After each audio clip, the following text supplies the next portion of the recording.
Another sad story that happened the day before yesterday is about the shooting of a young man called Joel Austin Maina, who was shot at Dome area in Kasarani.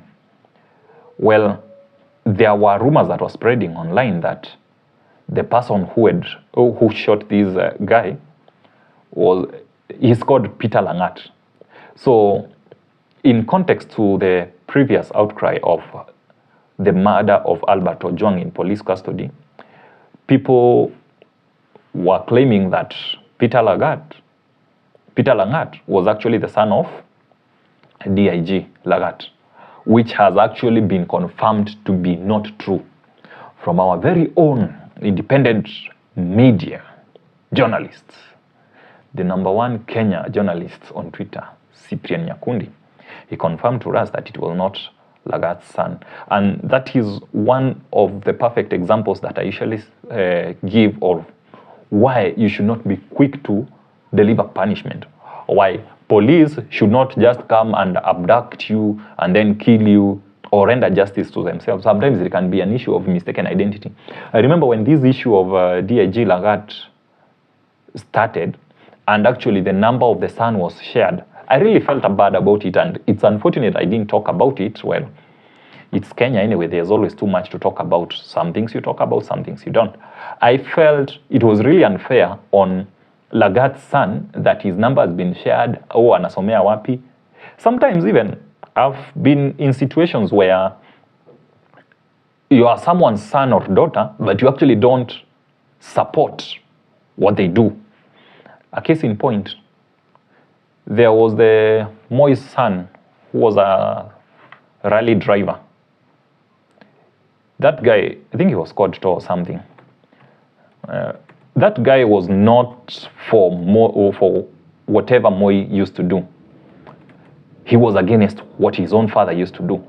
I'm also a living testimony that I had issues with my dad, and at some point we couldn't come to a mutual agreement, and I said, then there's no need of us having a relationship. I recognize you as a father, but as my dad, but we have to disagree because there are some issues on principle that we cannot come to terms with in as much as you are my parent.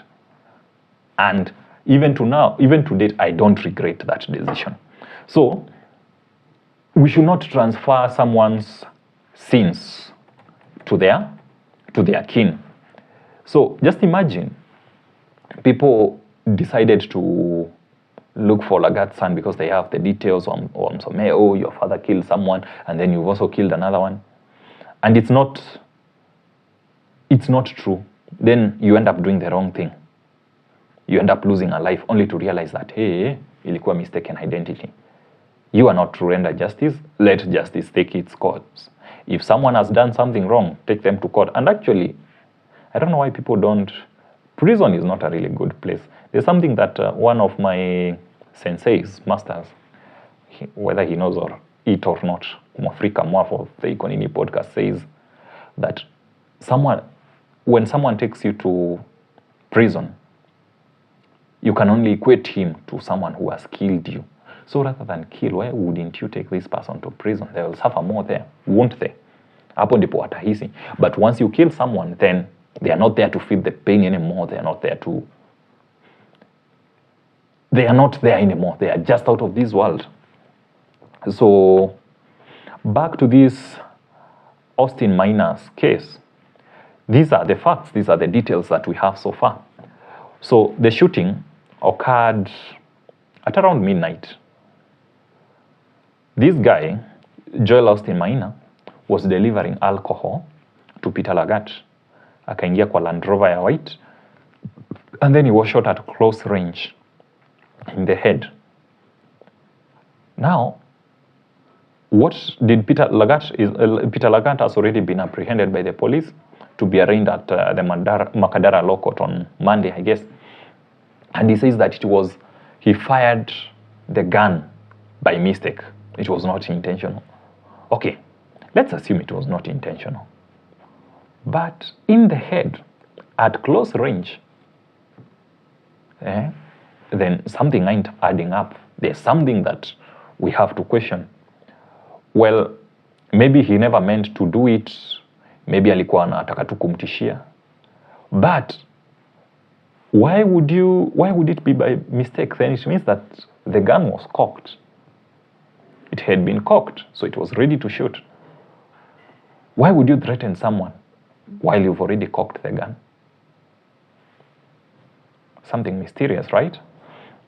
Well, I would want to blame it on the alcohol, because as always, alcohol is the devil's drink, and a lot of violence comes along with alcohol. But at the same time, people also tend to misuse alcohol in the sense that nitafanya hivi, nitakuja nikunywa alafu niende nikamtusi ama nikampige ndio isemekanange nilikuwa nimelewa. Well, on a counter argument, I will always say that mtu amelewa anaongeanga ukweli na anafanyanga ile kitu the real self would want to. What they can't do when they are sober is what actually they do, is what actually they are able to do when drunk. So that's why for me, I feel like Peter Langat will serve some long jail time. And it's so sad to lose a young man, a 24-year-old man. I was actually reading from the paper that the mother is saying that this boy had just, a few weeks ago, he came home, bought her milk, and told the mother that this is a fruit of my first salary. Little did she know that that was the last time that she would have a taste of her son's money. Sad. And with the shooting and killings that are going on, we just have to wonder, what is the end goal of all these shootings and killings?